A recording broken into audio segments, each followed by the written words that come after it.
लपंडाव या मालिकेमध्ये प्रेक्षकांना खूपच असं सुंदर ट्विस्ट येताना आपल्याला पाहायला मिळणार आहे. इकडे खूप दिवस झाले सखी कानावर चिडलेली असते आणि कानाही सखीची मनधरणी करत असतो. पण फायनली आता कानाच्या प्रयत्नांना यश येताना आपल्याला दिसणार आहे आणि सखी काना एक होऊन इकडे आता सरकारचा चांगलाच बँड वाजवताना आपल्याला दिसणार आहेत. आणि सखीची प्रॉपर्टी काना सखीला कशी मिळवून देतो हे आपण पाहणार आहोत. तर मग प्रेक्षकांनो, हा व्हिडिओ शेवटपर्यंत पाहायला तुम्ही अजिबात विसरू नका. दाभाडे मावशी इकडे सखीसोबत छान अशा गप्पा मारत असते, बोलत असते. सखी, या मनस्विनीने तर तुझं संपूर्ण आयुष्यच बरबाद करून टाकलेलं आहे. आणि इकडे आता जानू ही बोलते की सखी, ही सरकार तुझ्या सगळ्या प्रॉपर्टीवर आता माच करत आहे. खरं तर ती सगळी प्रॉपर्टी तुझी आहे, पण ही सरकार आता उगाचच सगळ्यांसमोर ती प्रॉपर्टी तिच्या असल्यासारखी माच करू लागलेली आहे आणि या गोष्टीचा मला खूपच राग येत आहे. तर इकडे दाभाडे मावशी म्हणते की सखी बाळा, तू तुझी काळजी घे आणि या सरकारपासून जरा सावधच राहा. तर इकडे सखी बोलत असते की दाभाडे मावशी, तुम्ही काळजी करू नका. माझी जी काही सगळी प्रॉपर्टी आहे, सरकारने जे काही माझ्याकडून हिसकावून घेतलेलं आहे ते मी नक्कीच एक ना एक दिवस पुन्हा एकदा माझ्याकडे आणेलच. तेव्हा आता जानू बोलते की अगं सखी, तू काय करणार आहेस नक्की, हे तरी आम्हाला सांग. तेव्हा आता इकडे सखी बोलू लागते की मी सरकारकडनं माझी प्रॉपर्टी बरोबर कायदेशीररित्या परत घेणार आहे आणि मी आता सरकारवर चांगलीच केस करणार आहे आणि कायदेशीररित्या माझं सगळं काही सरकारने ओरबाडून घेतलं आहे ते मी आता पद्धतशीर काढून घेणार आहे. तर इकडे आता सखी बोलत असते की हे सगळं मी नक्कीच करणार आहे. पण दाभाडे मावशी म्हणतात बाळा, तू हे सगळं कसं करशील. तर सखी बोलते की मी वकिलाच्या थ्रू हे सगळं करून घेणार आहे. पण इकडे जानू बोलते की अगं, तुझ्याकडे तर आता पैसेच राहिले नाही. सरकारने तुझी सगळे अकाउंट इथे फ्रीज करून टाकले आहे. आता तू वकिलांची फी कशी देशील आणि सरकारच्या विरोधात कसा बंड पुकारशील, कसं काय हा लढा देशील.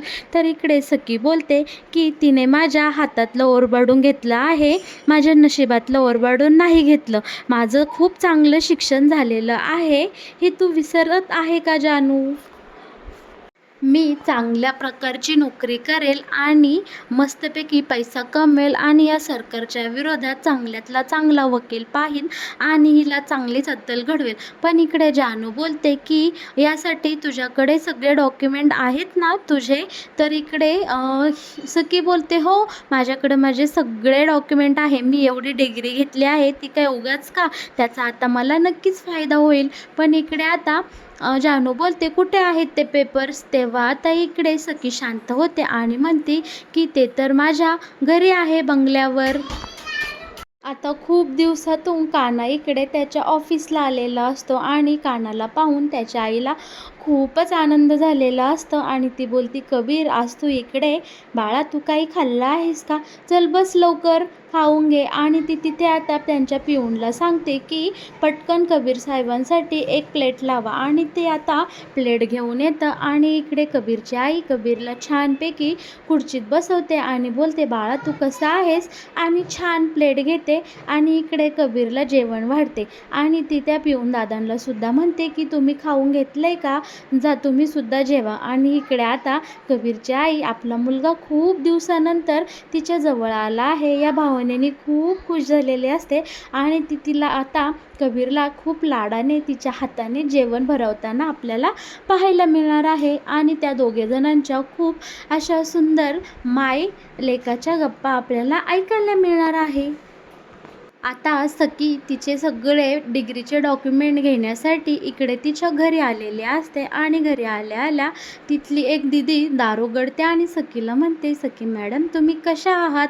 तर इकडे सखीसुद्धा तिची हसून चौकशी करते आणि तिला खूपच भरून आलेलं असतं की सखी खूप दिवसानं इकडे तिच्या स्वतःच्या घरी आलेली असते. सखी चौकशी करते की घरात सगळं ठीक आहे ना. तर इकडे ती समोरची मुलगी सांगते की अजिबात नाही मॅडम, तुम्ही या घरातून गेल्यापासून घराला अजिबात घर पण राहिलेलं नाही.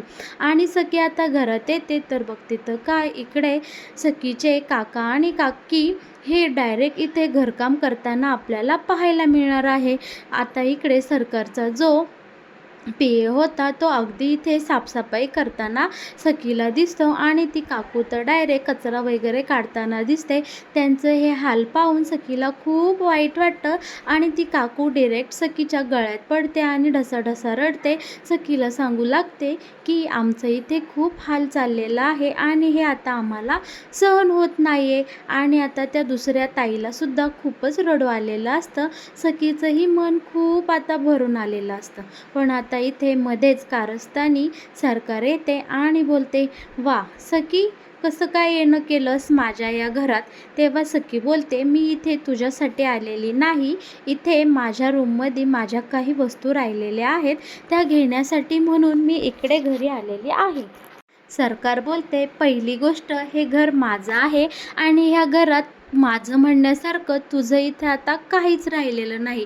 आणि हो, तुला जर इथलं काही घेऊनच जायचं असेल तर तू बिनधास्त घेऊन जा, कारण तू जे मला दिलं आहे त्याची तुलना इथल्या कोणत्याच गोष्टीसोबत होणार नाही. मी तुला अजिबात अडवणार नाही. तुला जे इथनं घेऊन जायचं आहे ते घेऊन जा.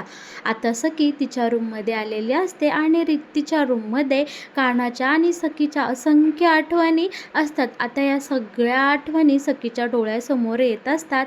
कानाने दिलेलं मोरपीस, कानाने आणि सखीने एकत्र घालवलेला वेळ, सगळ्या गोष्टी आता इकडे सखीच्या डोळ्यापुढं येत असतात आणि सखी खूपच असं भारावून गेलेली असते. तिचं मन इथे खूपच असं भरून आलेलं असतं आणि तिचे डोळे पाणवलेले असतात.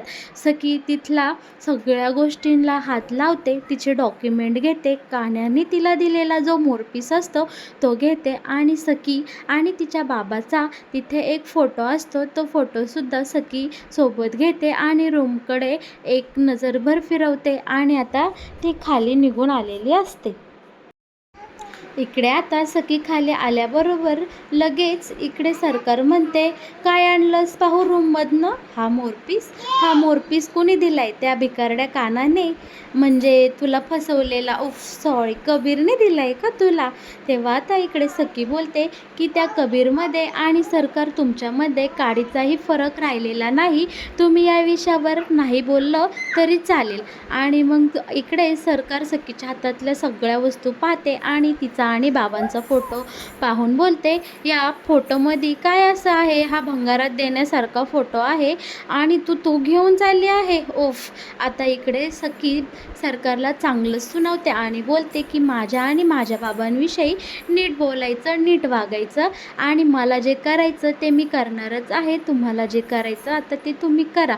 इकडे आता सखीने सरकारला चॅलेंज दिल्यामुळे सरकारचा इगो हर्ट झालेला असतो आणि इकडे आता सरकार विचार करते की ह्या सखीला आता जे करायचं आहे ते मी कदापि करून देणार नाही आणि आता हिची चांगलीच जिरवते, असं सरकारीकडे आता प्लॅन आखतात आणि त्यानुसारच सरकार त्यांचं पुढचं पाऊल उचलतात.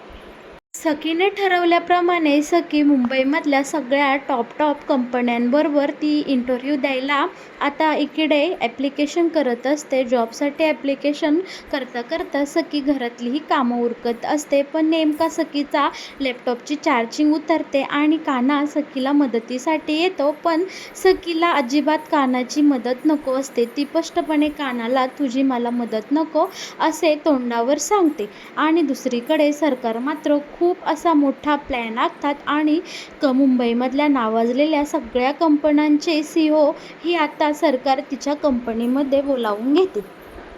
सरकार त्यांच्यासमोर खूपच असा मेलोड्रामा करते आणि सांगते की ह्या कानाने म्हणजेच मिस्टर कबीरने मला फसवलेला आहे आणि त्याने माझ्या जुळ्या बहिणीला आमच्या घरात आणून आमचा खूप तोटा केलेला आहे आणि मनस्वी तेजस्वी या गोंधळामध्ये त्यांनी माझ्या मुलीला एकदमच फसवलेला आहे आणि तो आमच्या घरी काना बनून राहत होता. तो एक नंबरचा फ्रॉड मुलगा आहे आणि माझी बिचारी सखी ही आमच्या या एका सगळ्या एम्पायरची एकुलती एक मालकीण आहे.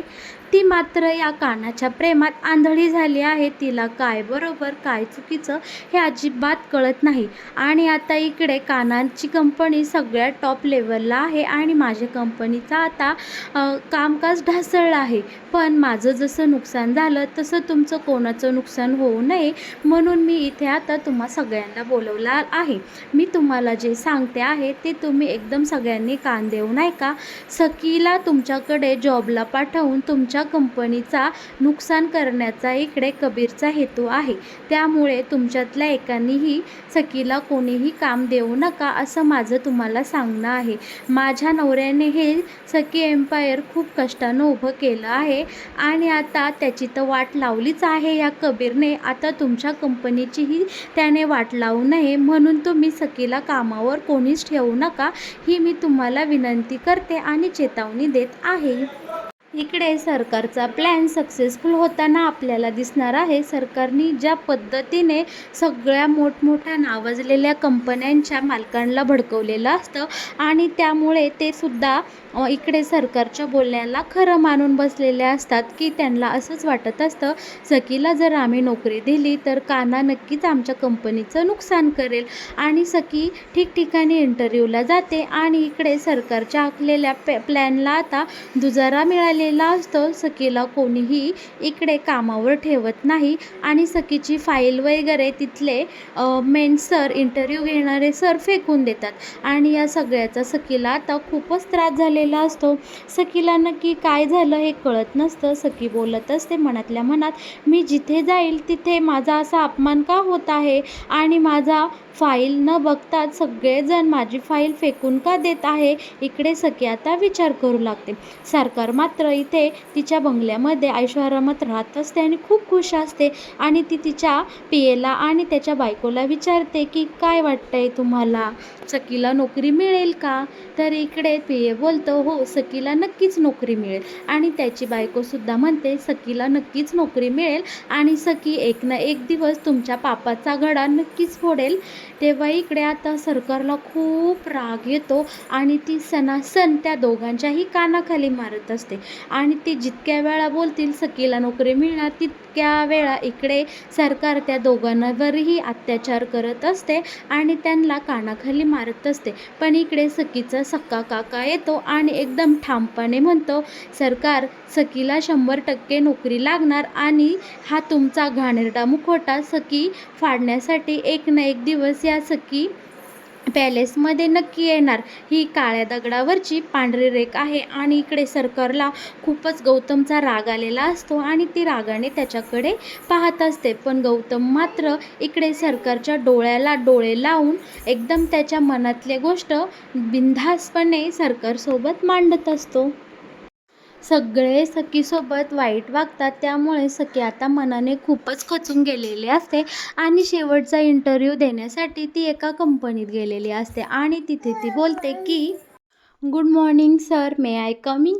तेव्हा इकडे आता कबीर खुर्चीच्या आड बसलेला असतो आणि तो बोलतो की एका बायकोला नवऱ्याच्या केबिनमध्ये येण्यासाठी कधीपासून परमिशन पाहिजे. आणि इकडे आता मस्तपैकी कबीर असं वळून पाहतो तर सखी अशी थक्क झालेली असते, अरे काना इथे. आणि आता सखी चुकून का होईना पण कानाच्या कंपनीमध्ये गेलेली असते आणि कानाच्या कंपनीमध्ये सखीचे खूप असे सुंदर स्वागत इकडे काना करतो. पण सखी मात्र कानाला खूपच ॲटिट्यूड दाखवत असते आणि कानावर अशी रुसलेली असते ना, गोड रुसलेली असते. सखी ती बोलत असते मी इथे आले होय आणि सखी कानाकडे एकटक पाहतच राहते. तर मग आता काना सखीचा इंटरव्ह्यू घेतो आणि इकडे सखीला इंटरव्ह्यूमध्ये पास करतो आणि सखीला तो त्याच्या कंपनीमध्ये एक मोठ्या पोस्टवर जॉब ऑफर करतो. पण सखी मात्र कानाचा जॉब घ्यायला नकार देते आणि खूपच भाव खात असते कारण कान्हाने तिला फसवलेलं असतं. हे कुठेतरी सखीच्या खूप मनाला जिव्हारी लागलेलं असतं. पण सखीचं कानावर खूप प्रेम असतं आणि कान्हाचंही सखीवर खूपच प्रेम असतं. त्यामुळे फायनली कान्हा हा सखीची समजूत काढतो आणि कान्हा आणि सखी या दोघांचा आता इथे पॅचअप होताना आपल्याला पाहायला मिळणार आहे. आणि कान्हा आणि सखी जेव्हा एकत्र येतात तेव्हा इथे खूपच असा जबरदस्त धमाका होताना प्रेक्षकांना आपल्याला पाहायला मिळणार आहे. इकडे कान्हा बोलतो की सखी, तुझं जे काही सरकारने ओरबाडून घेतलं आहे आता आपल्याला ते पुन्हा मिळवायचं आहे. त्यासाठी तू आणि मी एकत्र येणं खरंच गरजेचं आहे. किती काही झालं तरी आपण दोघं नवरा बायको आहोत आणि माझं तुझ्यावर खूप जीवापाड प्रेम आहे. सखी, तुझे झालेले हे हाल मी माझ्या डोळ्यांनी पाहू शकत नाही. मला माफ कर. मी तुझ्यापासून काही गोष्टी लपवल्या. त्याच्यामागे खूप मोठी मोठी कारणं होती आणि ते तू माझं काहीही ऐकून न घेता माझ्यावर रुसले आहेस. पण आता ह्या सगळ्याला कुठंतरी आपण दोघांनीही पूर्णविराम दिला पाहिजे आणि आपलं आयुष्य पुन्हा एकदा नव्याने सुरू केलं पाहिजे. त्या खऱ्याच्या बेसवर आपण दोघे एकत्र येऊया आणि या सरकारचा चांगलाच बँड वाजवूया.